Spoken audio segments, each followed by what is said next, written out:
ఇప్పుడు మనం ఇరుసుమండ్లో gas leak అయిన ఈ ప్లేస్కి 200 మీటర్లు ఉన్నాం. ఇళ్ళు నేను ఒక దగ్గరలో ఉన్న ఇంటి నుంచి నేను మాట్లాడుతూ ఉన్నాను. ఈరోజు ఇరుసుమండ్లో గ్రామస్తులందరితో కూడా కలవటం జరిగింది. ఈ విషయాల్లో వారికి ఆ రోజున అంటే నిన్న కాక మొన్న జరిగిన ఆ సందర్భం, ఆ ప్రమాదం గురించి ఎంత భయభ్రాంతులయ్యారో వాళ్ళ అనుభవాలను నాతో చెప్తా ఉన్నారు. ఇప్పుడు నేను అర్థం చేసుకుంటా ఉన్నా. చాలామంది ఇక్కడ కొంతమంది ఉంటే కొంతమంది దూర ప్రాంతాలకు కూడా వెళ్ళిపోయారు. ఇంకా కొంతమంది వెనక్కి రాని వాళ్ళు కూడా ఉన్నారు. ఇంకా అమలాపురం లాంటి ప్లేసులకి వెళ్ళిపోయారు. వాళ్ళు కూడా ఇంకా వెనక్కి రాలేదు. వాళ్ళందరినీ కూడా రిక్వెస్ట్ చేస్తూ ఉన్నాను నేను, వెనక్కి వచ్చేసేయండి. ఇప్పుడున్న ప్రమాదం ఏమీ లేదు. అది మొట్టమొదటి పాయింట్. ఇప్పుడు ఏమీ ప్రమాదం లేదు. అదంతా కంప్లీట్గా కంట్రోల్లో ఉంది. ఆ టీంలన్నీ కూడా వచ్చాయి. వారు పూర్తిగా కంట్రోల్ చేస్తున్నారు. కాదంటే మంట ఉండటానికి కారణం ఏమిటంటే కాస్త గ్యాస్ లీకేజ్ ఉంటుంది. అది మండాలి కాబట్టి దాన్ని మంటకి పెట్టారు. అది టెక్నికల్గా వాళ్ళు చూస్తున్నారు కాబట్టి మనం ఏం అదుర్ద పడక్కర్లా. రెండవది, గ్రామస్తులందరూ వెనక్కి వచ్చి నార్మల్ లైఫ్ ఏదైతే ఉందో అది మనం అంతా కూడా కంటిన్యూ అవ్వాలి.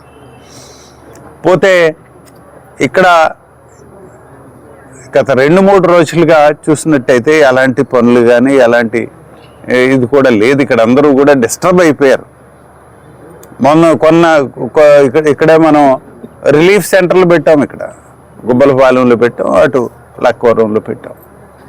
అక్కడ కూడా భోజనాలు అరేంజ్మెంట్లు పెట్టి అక్కడ పడుకోవటానికి పెట్టి ఇవన్నీ కూడా మనం అరేంజ్ చేసినప్పటికీ కూడా వాళ్ళకి ఒక 3-4 రోజుల వరకు తేరుకోలేని పరిస్థితి కింద ఉంటుంది ఈ పరిస్థితి నుంచి. కాబట్టి కొంత కాంపన్సేషన్గా ఎవరైతే గడవట్లేదో వాళ్ళ కోసమని కాస్త ఒక 3,000 రూపాయలు కుటుంబానికి, అలాగే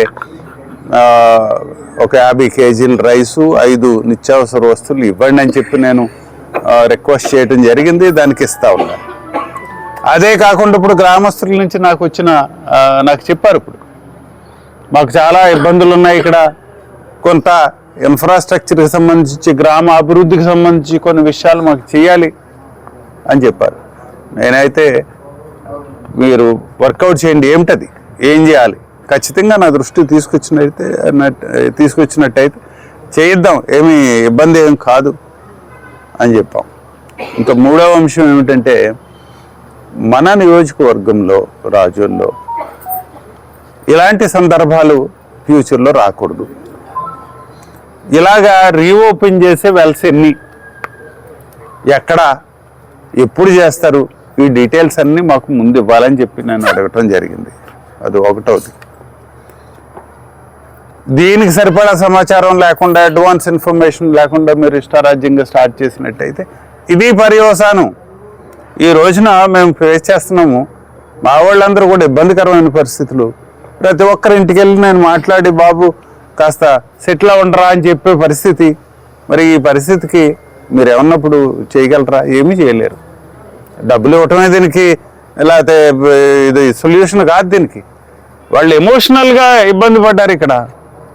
దాని నుంచి వాళ్ళని బయటకు తీసుకురావాల్సిన బాధ్యత మనకు ఉంది. కాబట్టి ఈ రోజున ప్రతి ఒక్కరిని కలిసి ఇరుసుమండలో వారందరి ఇళ్ళకి కూడా నేను వచ్చి వారితో మాట్లాడి నేను వారిని కాస్త సెటిల్ చేస్తూ ఉన్నా.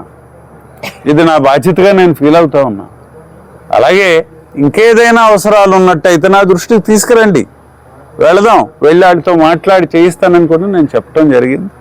అది దాని మీద మన యూత్ అంతా కూడా వర్కౌట్ చేసి నాకు ఇస్తానని చెప్పారు. దాని ప్రకారం కూడా చేయటానికి, అలాగే ఓఎన్జీసీ వారిని కలిసి ఈ విషయం మీద సెటిల్ చేయడానికి కూడా మనం ప్రయత్నిస్తాం. పైప్ లైన్లు 20 ఏళ్ల క్రితం పైప్ లైన్లు ఉన్నాయి సార్, ఇప్పుడు అది డేటా కూడా మనం తీసుకుందాం. ఏమిటి దీని మీద అనేది మనం ఈ విషయం మీద కూడా మనం లిస్ట్ అవుట్ చేసుకుని వారితో కూర్చుంటాను నేను. ఎలా చేయాలి ఏమిటనే విషయం మీద కూడా ఈ పైప్ లైన్లు లీకేజ్లు ఇప్పుడు వాళ్ళు రీఓపెన్ ఎన్ని చేస్తున్నారో దాని మీద ఆధారపడి ఉంటుంది. ఇప్పుడు ఇదంతా మనది ఆపరేట్ అవ్వట్లేదు, మన దగ్గర యాక్టివిటీ లేదని అంటున్నారు ఎంతకాలం. నాకు చెప్పింది అది. అయితే ఇప్పుడు రీఓపెన్ చేసింది మనకు చెప్పకుండా రీఓపెన్ చేశారు. అది ఎక్కడ వచ్చిందో నాకు బాధ, కష్టం. ఇప్పుడు ఇలాగ ఎన్ని చేయదలుచుకున్నారు దాన్ని బట్టి మనం దీన్ని మాట్లాడదాం. ఏం చేయాలి, కార్యాచరణ ఏమిటి, ఈ విషయాలన్నీ కూడా వారితో నేను సంప్రదించి చేయడానికి నేను సుముఖంగా ఉన్నాను, చేస్తాను. అంటే ప్రతిఘటిస్తా ఉన్నారు నిన్న రాష్ట్ర ప్రెస్ మీట్ లో, ప్రతిఘటిస్తాం అవసరం అయితే అంటే ఓఎన్జీసీ కార్యకలాపాలు ఖచ్చితంగా అడ్డుకుంటారా? ఎస్. ఇప్పుడు మనం అనుకున్నవి జరగకపోతే, మనకు సరైన సమాచారం ఇవ్వకుండా వీళ్ళని ఎక్కడ ఎలా జరుగుతుంది ఇదంతా అడ్వాన్స్ ఇన్ఫర్మేషన్ లేకుండా చేస్తామంటే ఊరుకోమండి, ప్రతిఘటిస్తామండి. మీరు మాకు సమాచారం ఖచ్చితంగా ఇవ్వండి, ఎక్కడ చేస్తారు, ఎలా చేస్తారు, అక్కడ ఉన్న ఫెసిలిటీస్ ఏంటి. ఇప్పుడు నీళ్ళు లేవండి, ఇక్కడ నీళ్లు స్ప్రే చేయడానికి నీళ్ళు లేవండి, కెనాల్ ఫెసిలిటీ సరిగా లేదు. అది ఎప్పుడు మంట అంటుకున్న ఎన్ని గంటలకు మనం పైపులు వేయగలిగాము, పంపులు బిగించగలిగాము. ఒకరోజు 12:30కి మంటలు అంటుకుంటే తర్వాత రోజు 7 గంటలకు మనం పంపులు ఆన్ చేయగలిగాము. మరి ఈ సందర్భం మిగిలిన చోట ఎక్కడైనా వస్తే ఏం చేస్తారు? సరే, రాకపోతే ఇంత వేరే ఇష్యూ. మరి వచ్చింది కదా, అప్పుడు వచ్చింది కాబట్టి దానికి ప్రికాషనరీ స్టెప్స్ ఉండాలి కదా. అవి ఎలా తీసుకుంటారనేది ముఖ్యం ఇక్కడ నాకు. కాబట్టి తప్పనిసరిగా దీనికి ఒక ప్లాన్ ఆఫ్ యాక్షన్, కార్యాచరణ ఉండాల్సిన అవసరం ఉంది. ఎన్ని రీఓపెన్ చేయదలుచుకున్నావు, ఎప్పుడు చేస్తావు, దానికి ఉన్న పరిస్థితులు ఏమిటి, చుట్టూ ఉన్న ఆ వాటర్ ఉందా, ఇంకోటి ఉంది, ఇవన్నీ చూసి మేము ఎస్ అన్న తర్వాత నువ్వు చేయాలా. తర్వాత చేయడానికి వీల్లేదండి. గ్రామస్తులు అందరూ ఓకే చేస్తేనే చేయాలి, లేకపోతే వద్దు. మేము ఇప్పటికే పడింది ఏదో పడ్డాం, ఇంకో ఫ్యూచర్లో పట్టడానికి మేము రెడీగా లేము. కాబట్టి ప్రజల తరఫున నేను ఇస్తున్న వాళ్ళని ఇంకేమన్నా అనుకోండి, వాళ్ళకి మేము ప్రతిఘటన అలాగేనండి. Thank you.